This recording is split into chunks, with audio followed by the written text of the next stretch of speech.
اور مدین کی طرف ان کے بھائی شعیب کو بھیجا تو انہوں نے کہا کہ اے قوم، اللہ ہی کی عبادت کرو کہ اس کے سوا تمہارا کوئی معبود نہیں، اور ناپ اور تول میں کمی نہ کیا کرو، میں تو تم کو آسودہ حال دیکھتا ہوں، اور اگر تم ایمان نہ لاؤ گے تو مجھے تمہارے بارے میں ایک ایسے دن کے عذاب کا خوف ہے جو تم کو گھیر کر رہے گا۔ اور اے میری قوم، ناپ اور تول انصاف کے ساتھ پوری کیا کرو، اور لوگوں کو ان کی چیزیں کم نہ دیا کرو، اور زمین میں خرابی کرتے نہ پھرو۔ اگر تم کو میرے کہنے کا یقین ہو تو اللہ کا دیا ہوا نفع ہی تمہارے لیے بہتر ہے، اور میں تمہارا نگہبان نہیں ہوں۔ انہوں نے کہا اے شعیب، کیا تمہاری نماز تمہیں یہ سکھاتی ہے کہ جن کو ہمارے باپ دادا پوجتے آئے ہیں ہم ان کو ترک کر دیں، یا اپنے مال میں تصرف کرنا چاہیں تو نہ کریں؟ تم تو بڑے نرم دل اور بڑے سیدھے ہو۔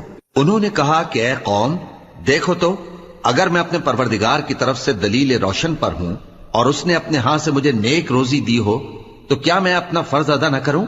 اور میں نہیں چاہتا کہ جس بات سے میں تمہیں منع کروں خود اس کو کرنے لگوں۔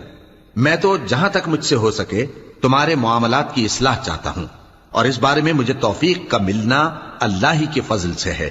میں اسی پر بھروسہ رکھتا ہوں اور اسی کی طرف رجوع کرتا ہوں۔ اور اے قوم، میری مخالفت تم سے کوئی ایسا کام نہ کرا دے کہ جیسی مصیبت نوح کی قوم یا ہود کی قوم یا صالح کی قوم پر واقع ہوئی تھی ویسی ہی مصیبت تم پر واقع ہو۔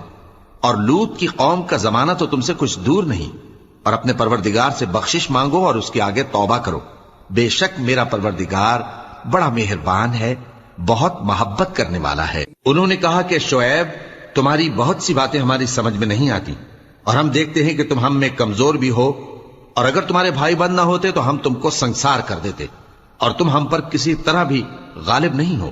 انہوں نے کہا کہ اے قوم، کیا میرے بھائی بندوں کا دباؤ تم پر اللہ سے زیادہ ہے، اور اس کو تم نے پیٹھ پیچھے ڈال رکھا ہے؟ میرا پروردگار تو تمہارے سب اعمال کا احاطہ کیے ہوئے ہے۔ اور اے قوم، تم اپنی جگہ کام کیے جاؤ، میں اپنی جگہ کام کیے جاتا ہوں۔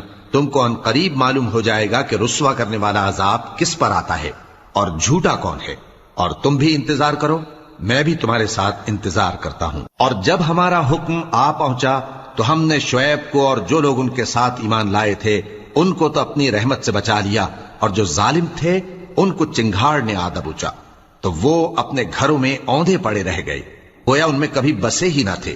سن رکھو کہ مدین پر ویسی ہی پھٹکار ہے جیسی سمود پر پھٹکار تھی۔